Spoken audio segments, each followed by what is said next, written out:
Coach, I think we're ready to go. Why don't you just kind of give us your opening thoughts on the class first, and then we'll take some questions.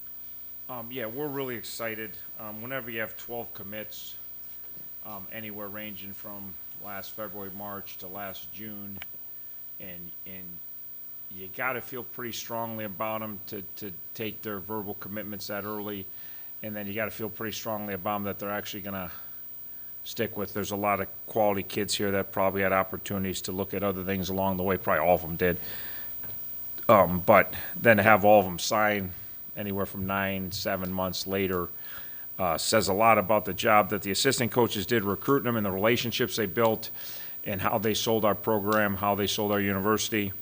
And then also says a lot about the kids and the families that they didn't make rash decisions, that they didn't just, we'll commit to Ivy and then we'll see. They actually had taken their time and went through the process the proper way and really looked at all the nuts and bolts and identified what they were looking for. And obviously we met their needs for what they were looking for. And that's the only way you have, 12 kids committed that early and they all end up signing, 9 months later. And then obviously we had a cover guy, an older cover guy that we felt like was a need.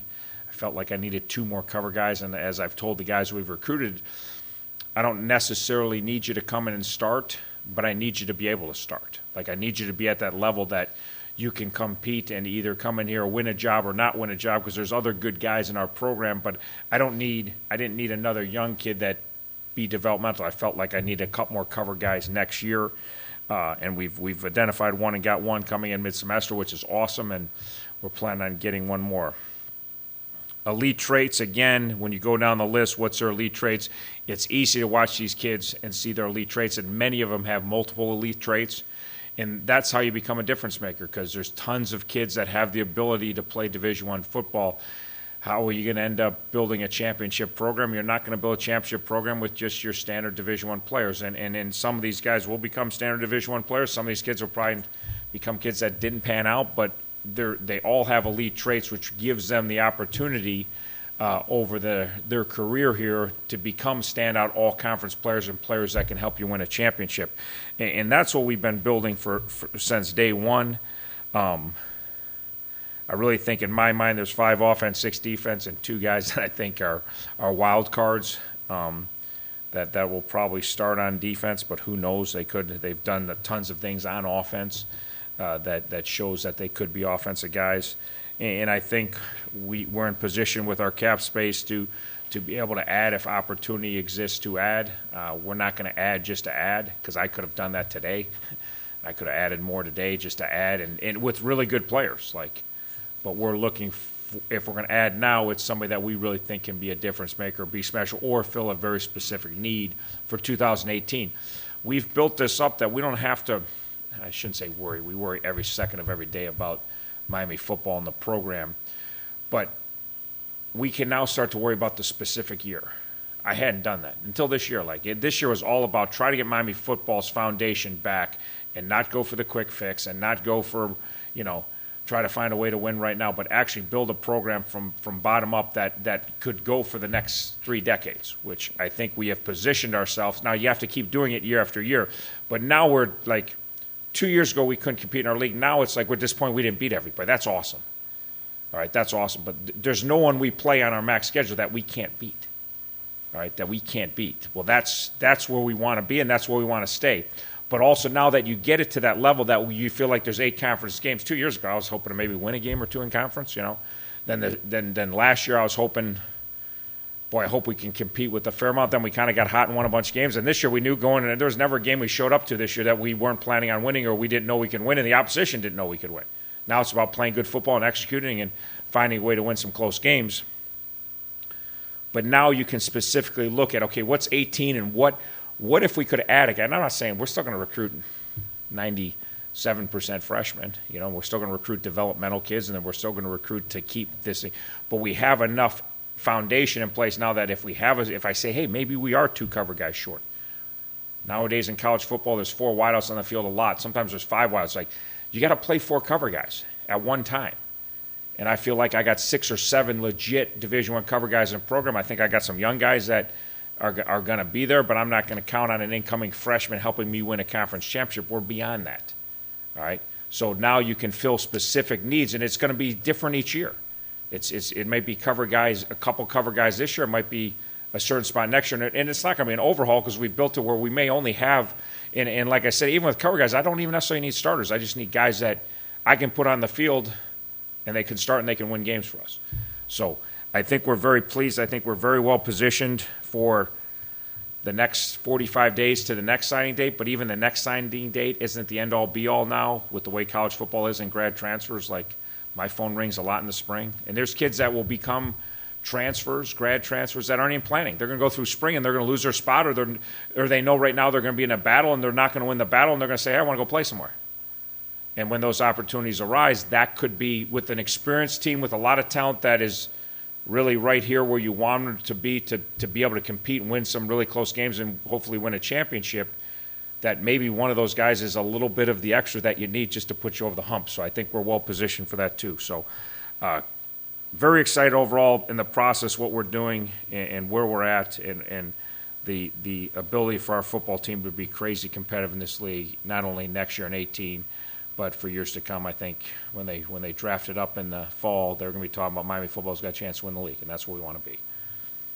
With a smaller class this year, were you maybe being more picky with your selections? How does that work when you have such a small class? I mean, it is smaller. It is percentage-wise. You're talking you're going to take 25 kids and you're going to recruit thousands to get to 25, so you're pretty picky all the time. I don't know that we are any more picky. I think we're getting pickier as our facilities have grown, as kids come here now, and we don't have to sell them that we can be part of something special here and we can win. Like, they know we're competitive, Sal. If you're recruiting them, they follow you, they watch what you're doing, they watch the games. I mean, they know we could have won 11 football games last year.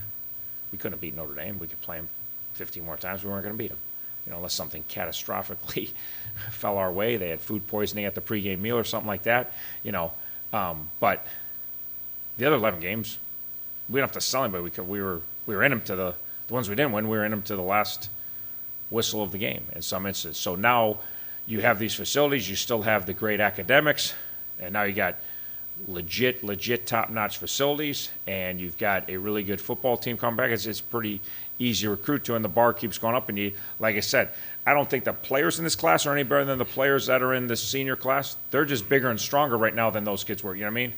I don't think the offensive linemen in this class are better than Jordan Rigg when Jordan Rigg was in high school, but they're bigger.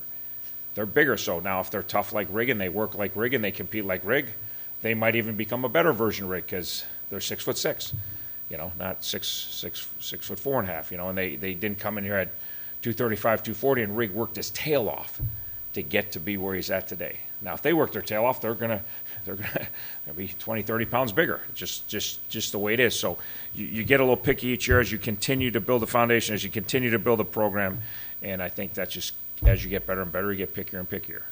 And then you hinted a little bit at February. Maybe you could sign how many players do you still have available that you could sign? We got a few spots left. Okay. I could get. It's like bidding in spades.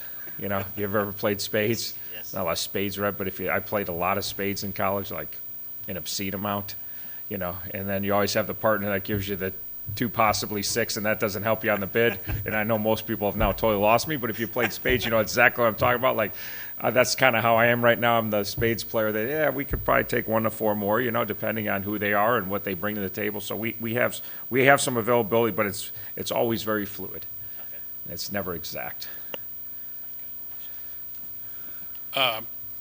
Not to belabor the whole early signing day thing, but I know that you've got some very successful people here, and among those who have enjoyed an abundance of success was A.J. Mayer, from Covcath. Getting him in, and he was so successful, I imagine that he got a lot of looks from a lot of people, but he stayed with the verbal and everything. How big of a catch is A.J., and I guess, being able to get him in December is a little bit helpful.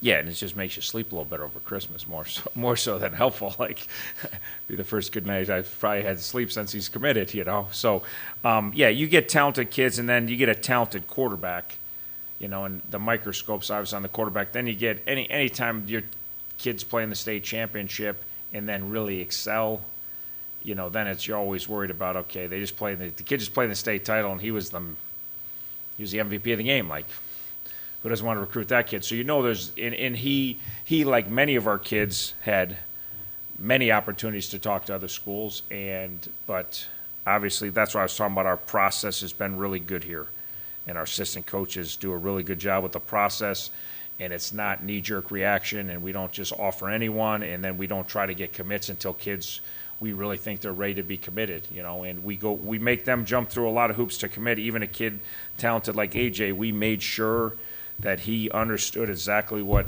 we were looking for, and what, if you want to keep looking, that's fine. We're going to keep recruiting him, but you're not committing to us. We're not the ones that we like to be the one that they're committed to, and we don't care if they look. We do care if they look. So our process has been good, and then obviously the right fit with the family and it's more than just, every kid's different, but with the Mayors, it was more than just football.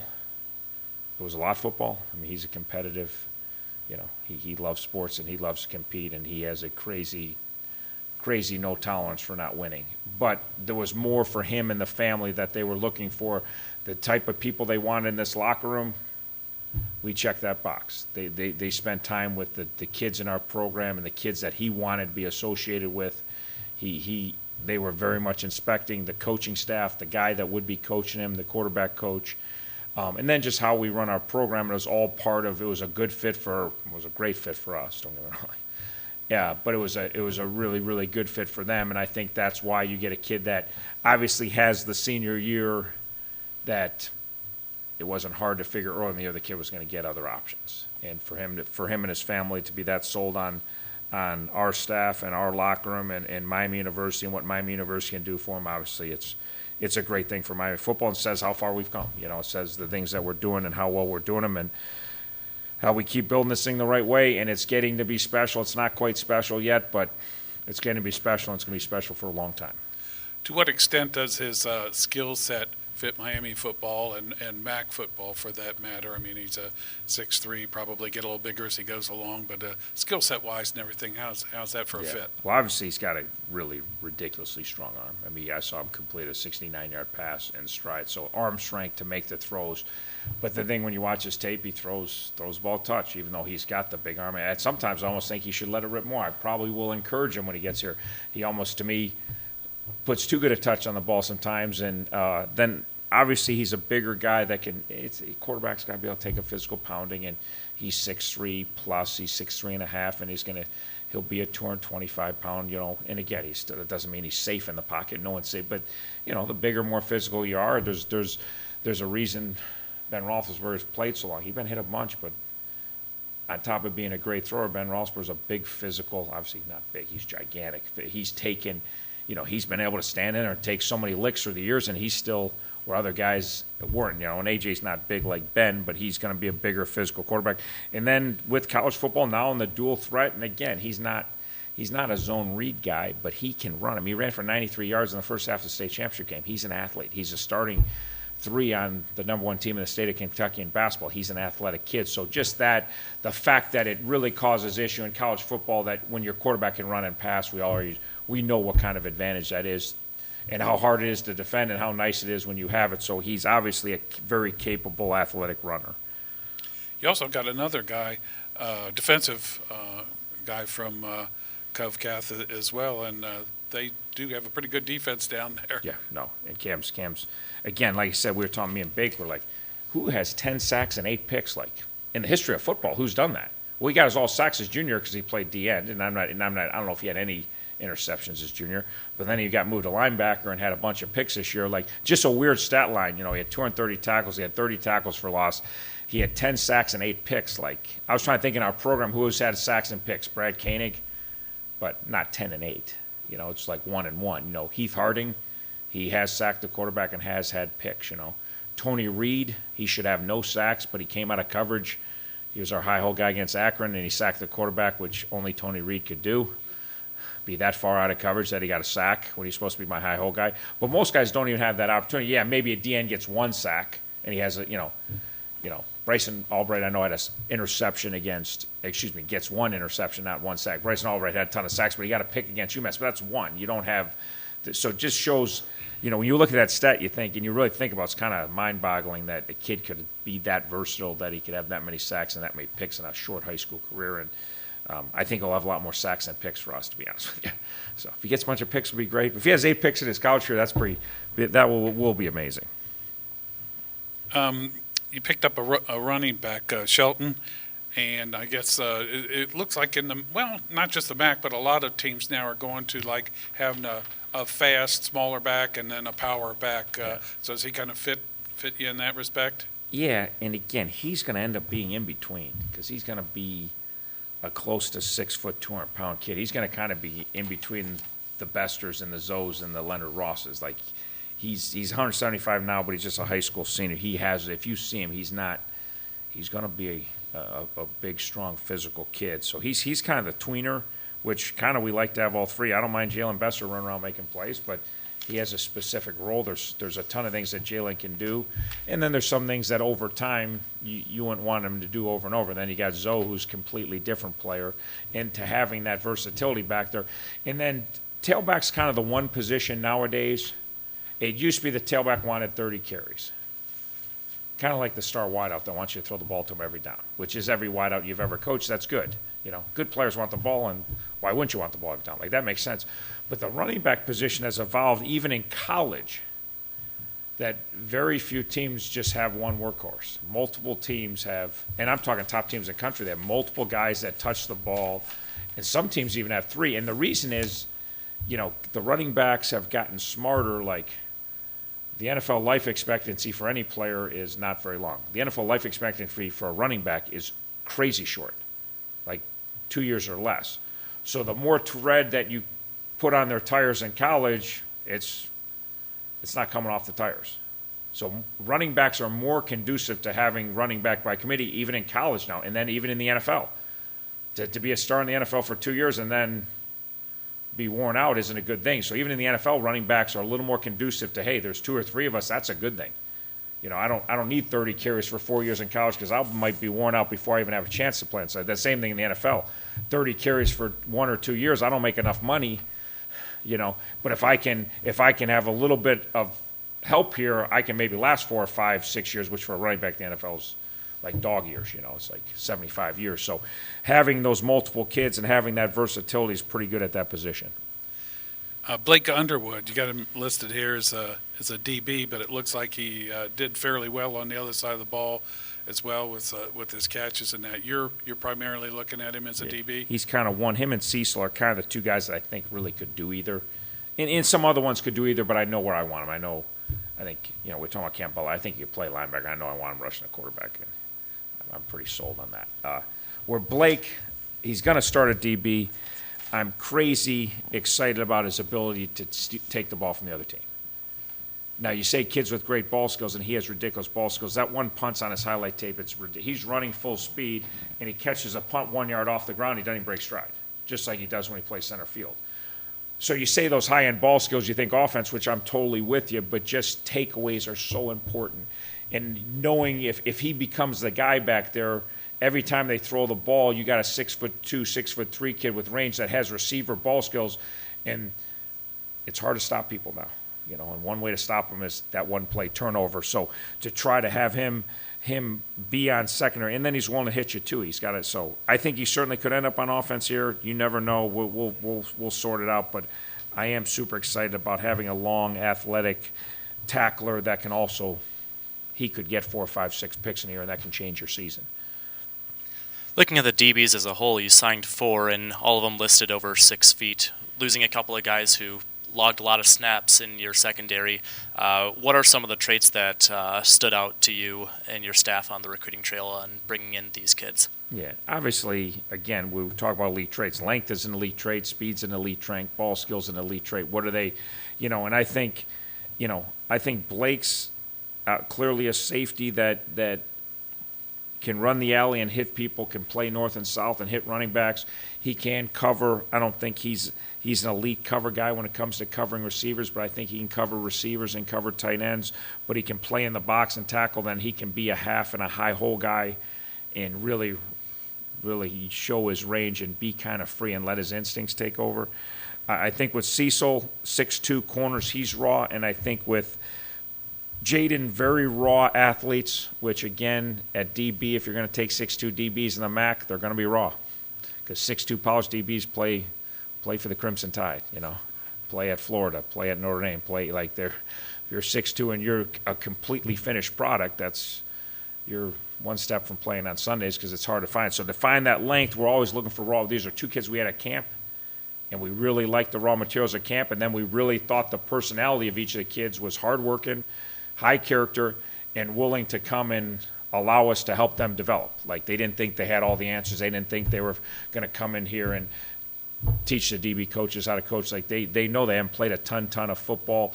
Cecil's played more football than James, but Cecil's played a bunch of different positions. He played offense, sometimes played like so I think those are two kids that we love the raw materials and we love who they are and we love their playmaking ability. Then obviously adding Zed late is an older guy that's already played college football at a really high-level place that has dudes at practice every day. Like when he went to one-on-one drill practice, there was dudes he had to cover every day. And then obviously played in a league that there's a lot of Power 5 players that he's covered already, you know, and had success and was fourth in the country in picks. And when you're trying to, if you look at the season you assess, we didn't get as many turnovers as we needed. A few more turnovers. There's a lot of ways we could have won 3 or 4 more games, like a lot of ways. And it's not just turnovers, but if you look and say, hey, we had a couple more takeaways, could have changed a lot of these narrow losses into a narrow victory and change the whole season around. So the fact that he's already done it, the fact that when you watch Cecil's highlight tape, he's got 3 or 4 strips on his highlight tape. He has a neck. When you watch Blake's highlight tape, he's got all those interceptions. Jaden had a bunch of interceptions the first 4 or 5 weeks till they shut down throwing the ball his way. So adding guys that have that ability to take the ball away was obviously a priority too there. Everybody good? All right, Coach, I think we're good. All right. Thanks. Appreciate it, guys.